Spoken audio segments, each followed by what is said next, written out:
everyone, I'm Kim Cash, and I'm here today with author Heather Ransom, and we're just going to talk to her today about her books. So welcome, Heather. Hello, good to see you. I'm going to put you on speaker view so everybody just sees you more than me, okay? So the first thing I wanted to ask you is just to break the ice with everyone. Could you just tell us something about yourself that maybe isn't in your bio and people don't regularly know? Yeah, let's see. Something about me that people might not regularly know. Probably one of the things maybe is that I actually never thought that I would be an author. Wasn't something that I believed I couldn't be, but I think that really probably for the first 40 years of my life, I never really gave it a whole lot of thought. In school, I'd do writing assignments and essays, things like that. Slinging words came easy to me, and so my teachers were happy, but mostly it was like research writing and personal reflections and things like that. That's kind of amazing. It's kind of amazing because you have 3 books. You have Going Green, Greener, yes. and Back to Green. And besides that, you're a science teacher and you have a pizza pub and cigar shop. I mean, like, that's a lot to do. Plus, you know, being married and having a family, there's so much you're doing to be a published author. I want to just ask you a little bit about your trilogy, because a lot of people know about writing, or they know something about writing, but they don't know about trilogies. Did you know you were going to do a trilogy? Did you plan that? Can you just tell us a little bit about writing a trilogy? So I think it's probably different for different people, but for me, I always felt that my story was going to be a trilogy. The story was always one story, and there's 3 specific things that happened in the story that caused the story to change. And if those 3 things hadn't happened, the story would not have unfolded the way that it did. So those 3 specific things really changed my main character in terms of her life and her views on the world, her perspective. And so each one of the books is kind of going through that. The entire story takes place in just a little over a year. So the entire story it's all one story from beginning to end, but really it was too long to tell in one book. That's and so for me, the trilogy came naturally.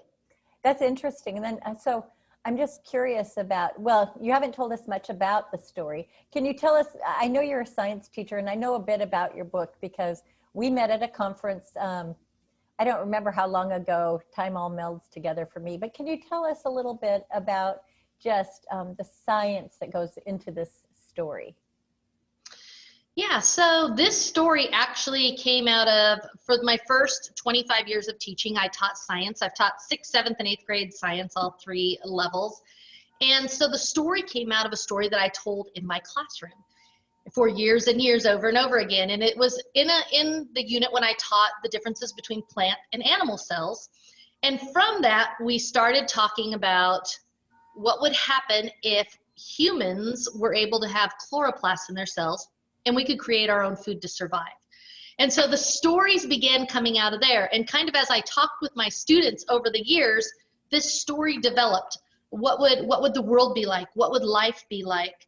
And so the idea in the books, all 3 of the books were written with current research at the time. Of course, they're all science fiction, but with a lot of real science actually in the stories. And so if you check it out, there's a lot of things that are based in real science that's happening right now. And what's been truly amazing is I wrote Going Green in 2013, and then it was picked up by my publisher, Not a Pipe Publishing, in 2016, and it came out in 2017. I wrote Greener in 2017, and it came out in 2018, and I wrote Back to Green in 2018, and it didn't end up coming out until March of 2020, right before the world changed and everything got crazy.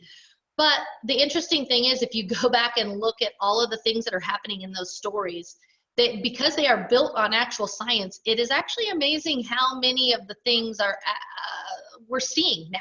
So the idea of the virus. So let me back up just a little bit. The story is based in that it's about 125 years in the future, and we have been able to modify chloroplasts to go into humans, and humans no longer have to eat to survive. So life is good and people are happy, except they're not all happy because not everyone gets to go green, was what the procedure is referred to, the enhancement.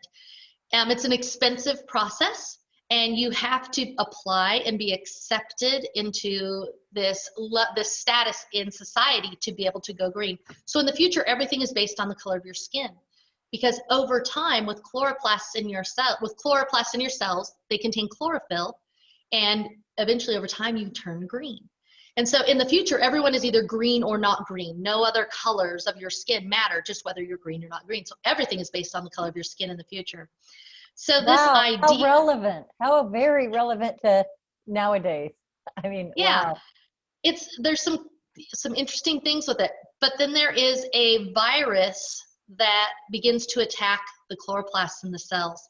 And the idea of this global virus coming through, and originally the reason that they modified the chloroplast to go into humans. And by the way, we are working on chloroplasts to go into humans. That is not a fictional thing.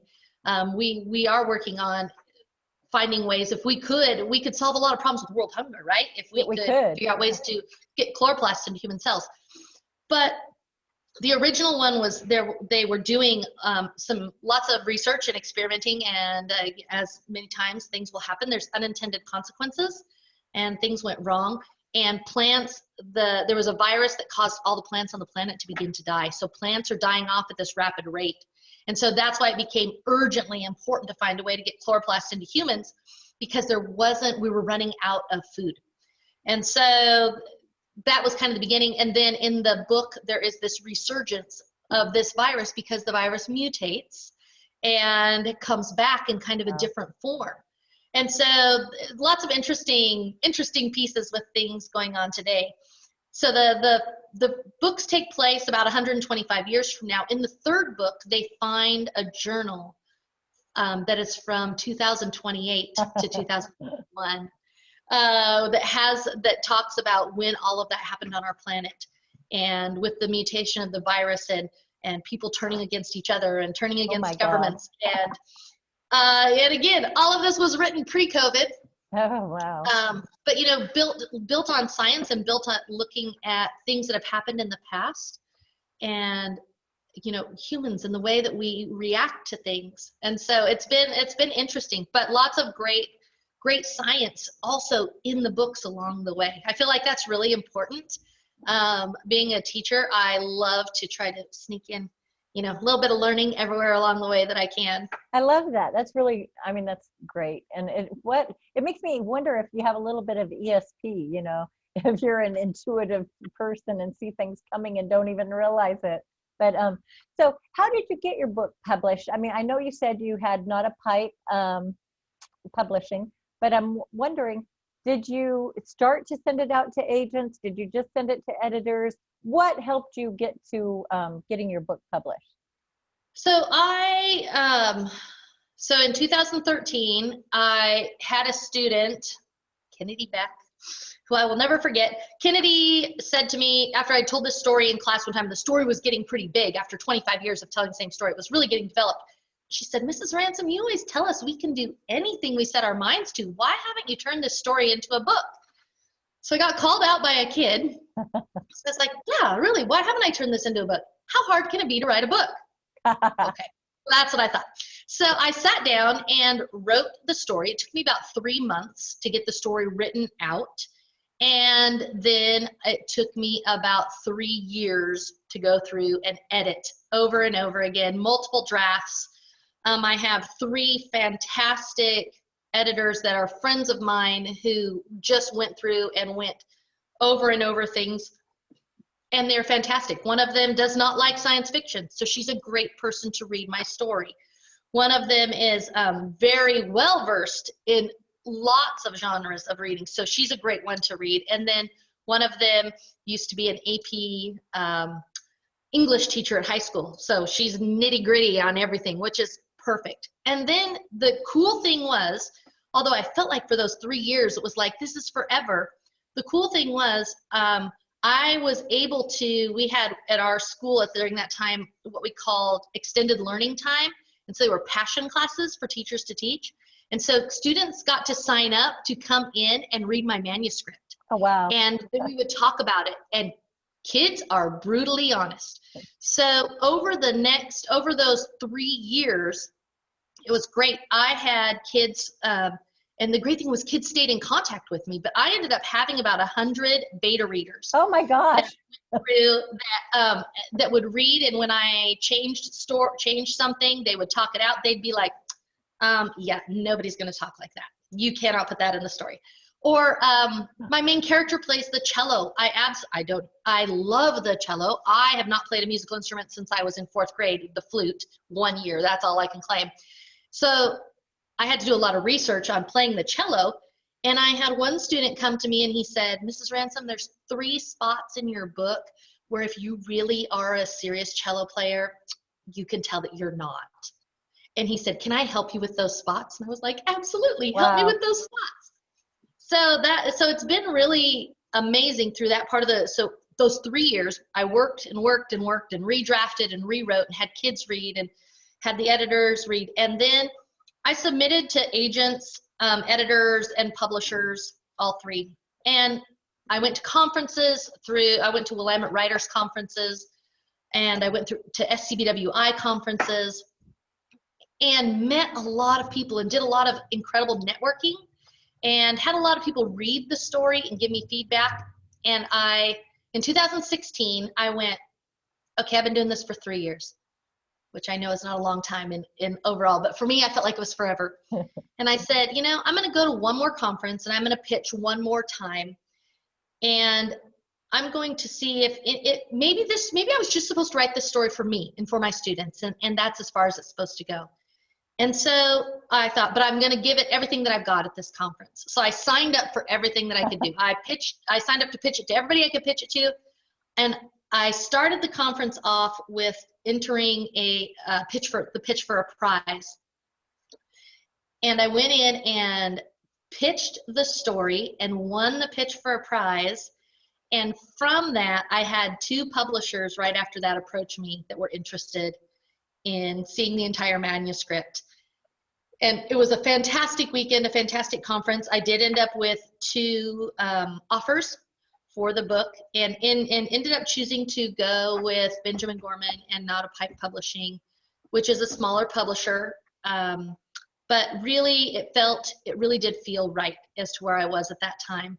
So I would say, I really thought this is it. This is the last time. Maybe this is just for me. But what I will say is don't ever give up, because just when you think you might never go. If I hadn't gone to that one last conference and tried one more time, the story wouldn't have been produced. It wouldn't be out there now. That gives me chills. I mean, it's really inspirational because I've met a lot of writers over the years, and they fall away because they get discouraged. And part of getting published, in my opinion, is being persistent and hanging in. And because there's a lot of good writers, but I just love that story. I hope that inspires a lot of people to hang on and go to one more conference or submit one more time.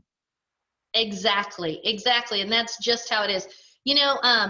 One of my editors, Cindy Holder, she once told me, she said, I believe a good story ultimately finds its way into the world through finding its best teller. So she said, Going Green is an important story for adolescents to hear. The story just waited for you to realize that it was your responsibility to tell it. So I just thought that was very interesting.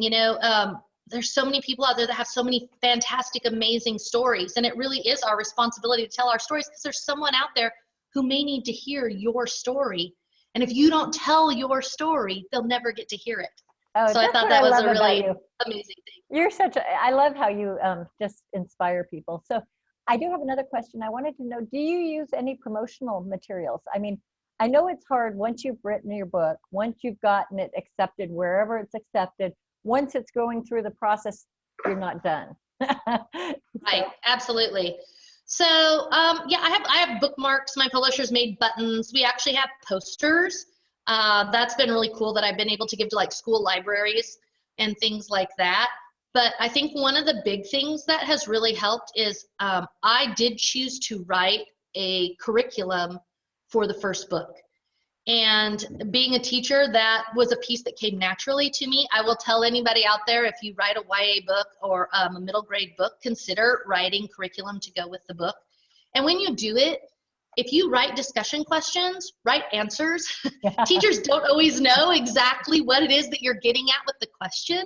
And sometimes as a teacher, I'm going to admit right here, sometimes it's just staying one day ahead of the students, right? So I don't necessarily have time to do a bunch of research and to figure things out. But I think that having that curriculum, I was able to, I wrote questions, questions in a question and answer section.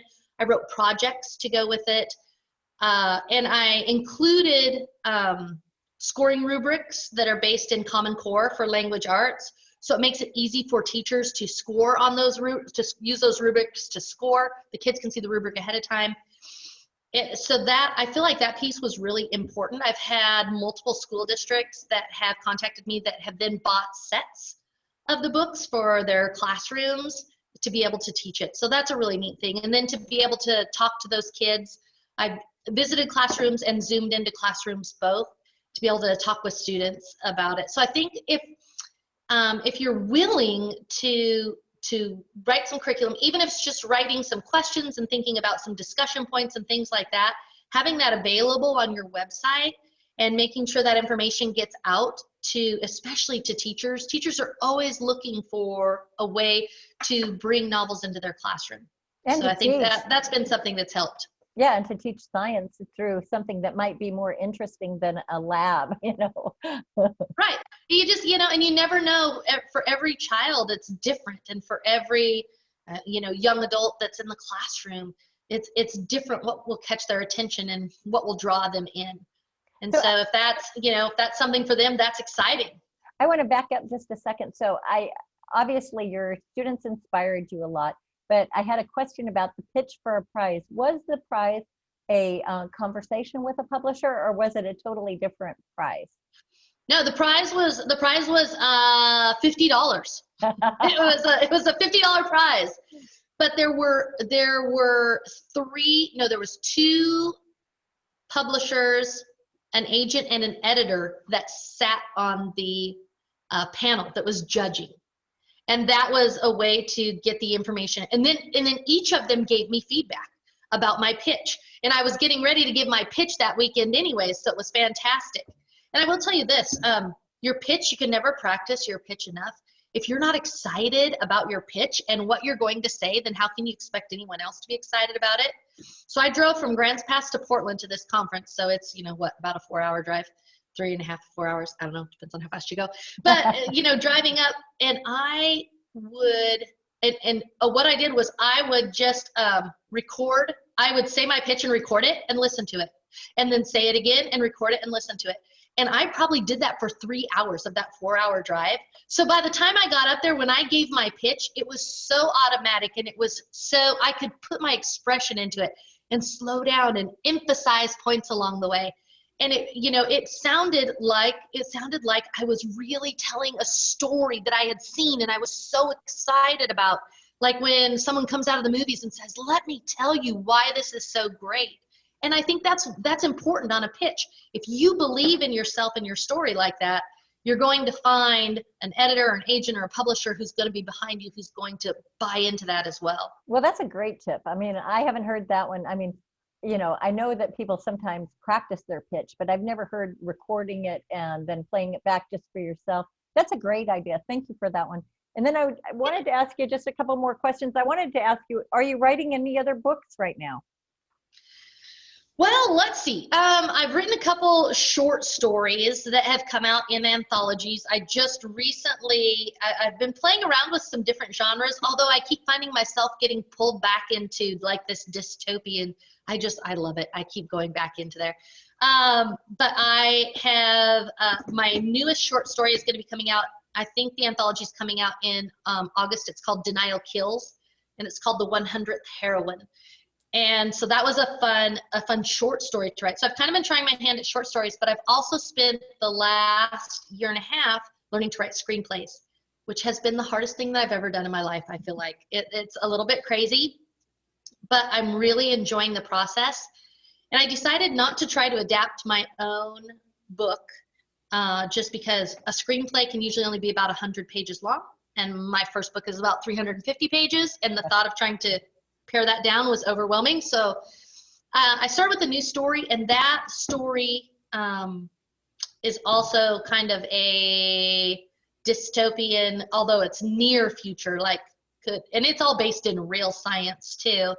And it's one that is, when I am done playing around with it as a screenplay, and I will pitch it out there and see what happens, but it is one that I will turn into a book when I'm done writing it as a screenplay, because the characters have become so real to me that I feel like I need to give those characters that option to be out in the world and to really explore and let that expand into the story universe that where it belongs. So that makes me think, what is your main character's name in Going Green? In Going Green, the main character's name is Calissa. Calissa. She is, Calissa. She is an 18-year-old. She just turns 18 in the story, and that's why she gets to have her cellular enhancement. You have to be 18 years old. It's an irreversible process, so you have to be an adult to do it. You have to sign for it that you realize it's irreversible, and it's something that you can't change. So you have to be 18, and so it's the spring break before her graduation. And we all know what a big time that is in our lives. If you think back to when you were in high school, and that spring break right before you graduate, and your whole world is about to change. Yeah, that's true. That's true. So I just have a couple of quick questions I wanted to ask you just for fun. What's your favorite TV show? Oh, wow. Okay. Let's see. I really love Snowpiercer, which just wrapped up and is going to be starting again. It's a science fiction, sci-fi dystopian story. So it's a TV series. I think it's on the Sci-Fi Channel, maybe. I wanted to write it down. Yes. If you haven't watched Snowpiercer, it's based off of the movie from like 2000. I think the movie was like 2012, 2013, but the series, I thought they did a really good job, and I'm enjoying that series. Terms of more like modern current day stuff, I'm enjoying Prodigal Son. I watched that one. I enjoy that. And then I've just started watching The Nevers, which is a fantasy HBO. I've seen ads historical fantasy. Yeah, and it's about paranormal, or what is it? I can't. So people who have been touched. There was an incident that happened that we're just finding out about because it's only been a few episodes in.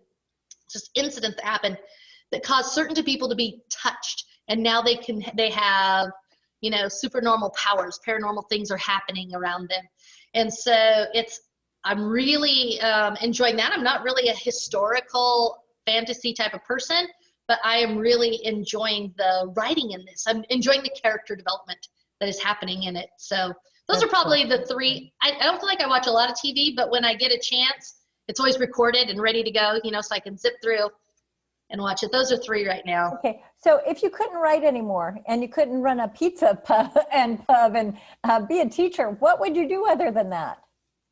I think if I had to choose a different career right now, if I could do anything I wanted to do, I think I would like to be an activities director on a cruise ship. I'd like to travel all around the world and create fun activities for everyone to enjoy and be able to, tell people about this and talk, be in front of lots of people and talk and help people have fun and relax and enjoy themselves. What a wonderful job that would be, gosh. Yeah. Okay, so it's probably not that amazing, but I think it sounds fantastic. It sounds fantastic. It sure does. So if you could read one book that you could read over and over again. Ooh. Wow, one that I love is The Uglies. The Uglies series. So Uglies by Scott Westerfeld. So that, again, it's a dystopian science fiction coming of age story, and I just think it's well done. I love the main character in it, Tally. It's one that I read I read every couple years, and I recommend to all of my middle school students, boys and girls alike. My son refused to read it until he got into high school, and then he loved it. In fact, he took my copy of it with him to college. So because you asked him to read it, he probably didn't want to read it. Exactly. That was exactly it, I think. So, yeah, but I think that's one that that every few years it just makes me feel good to read it again. And then one last question. This is just for fun. What's your favorite ice cream? Oh, I would have to say Rocky Road. Rocky Road is that chocolate with marshmallow, a little bit of nuts, all those flavors together. I really like that. I like that one a lot, but I like Cherry Garcia. Yeah. Oh, yeah. Yeah, that one's good too. Yeah. Well, I want to just say thank you so much for joining us. And I hope you have a great rest of your year. And it was fun seeing you. So I just want to say thank you so much, Heather, for absolutely chatting with us. And if you have one last tip, what would you give to writers? Let's see. One last tip. I would say write your story. You have a responsibility to do it, and it deserves to be told. So write your story. I love that. Thank you so much. Okay, absolutely. bye. Thanks for watching. Bye. It was good to see you. It was nice seeing you.